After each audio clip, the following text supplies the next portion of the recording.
लक्ष्मण हाके हे ओबीसी समाजाचं नेतृत्व करून ओबीसी समाजाला न्याय हक्क मिळण्यासाठी प्रयत्न करत आहेत.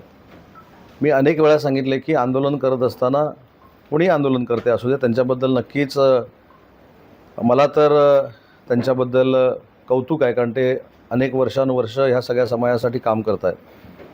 परंतु प्रसाद लाड हे लोकप्रतिनिधी आहेत, ते आमदार आहेत. त्याच्यामुळं प्रत्येक संघटनात्मक पदाचा आदर असला पाहिजे, ही प्रत्येकाची भूमिका असली पाहिजे. आणि म्हणून लक्ष्मण हाके साहेब असतील, मनोजदादा जरांगे साहेब असतील, ह्यांच्या ज्या काही मागण्या आहेत ते त्यांनी संवादातनं सरकारकडे मांडल्या पाहिजेत. सरकार नक्की ओबीसी समाजाबरोबर आणि मराठा समाजाबरोबर आहे. अनेक वेळा मुख्यमंत्र्यांनी देखील सांगितलेलं आहे, उपमुख्यमंत्र्यांनी देखील सांगितलेलं आहे.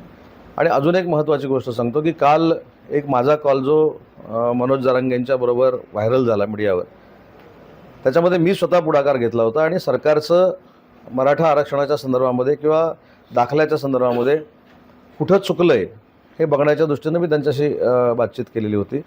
त्यांचे जे काही गैरसमज झाले ते आम्ही नक्की दूर करू. मराठा समाजाच्या दाखल्याच्या बाबतीमध्ये जाणीवपूर्वक जर कोण अडचण करत असेल तर त्याच्यावर देखील काय उपाययोजना करायची हे देखील माझं उपमुख्यमंत्री एकनाथ शिंदे साहेबांशी बोलणं झालेलं आहे. मुख्यमंत्री महोदय देखील या सगळ्यावर नजर ठेवून आहेत. विखे पाटील साहेबांशी देखील आमची चर्चा होणार आहे आणि बावनकुळे साहेबांशी देखील मी चर्चा केलेली आहे. आणि बावनकुळे साहेबांनी देखील स्पष्ट पद्धतीनं असं सांगितलेलं आहे की काहीतरी गैरसमजातनं ह्या गोष्टी घडत आहेत.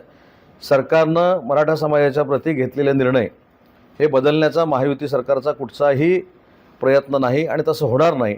पण हे सगळं करत असताना ओबीसी समाजावर देखील अन्याय होणार नाही ही महाराष्ट्र सरकारची भूमिका ही पहिल्यापासूनच आहे.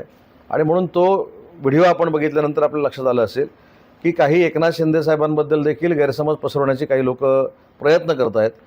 ते मी आत्मविश्वासानं मनोज जरांगे पाटलांना सांगितलं की अशा पद्धतीनं एखाद्या आंदोलनाच्या विरोधात एकनाथ शिंदे साहेब जाऊच शकत नाहीत.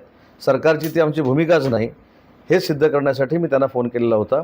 परंतु सगळ्याच नेते मंडळींना मला विनंती आहे की आपला महाराष्ट्र हा एकसंघ असलेला महाराष्ट्र आहे.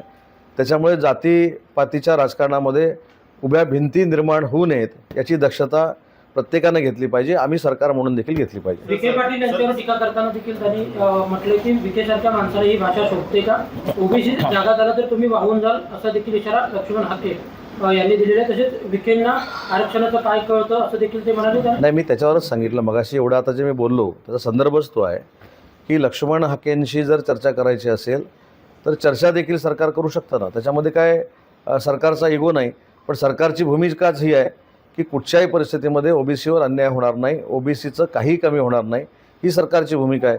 आणि मराठा समाजाला देखील 10% जे आरक्षण दिलं किंवा अन्य ज्या काही दाखल्याच्या बाबतीमधल्या भूमिका घेतल्या हे तत्कालीन मुख्यमंत्री एकनाथ शिंदे साहेब आणि विद्यमान मुख्यमंत्री देवेंद्रजींनीच घेतलेलं आहे. त्याच्यामुळं या महाराष्ट्रामध्ये असलेल्या कुठच्याही जाती धर्मावर अन्याय होणार नाही ही महायुती म्हणून आमची भूमिका आहे.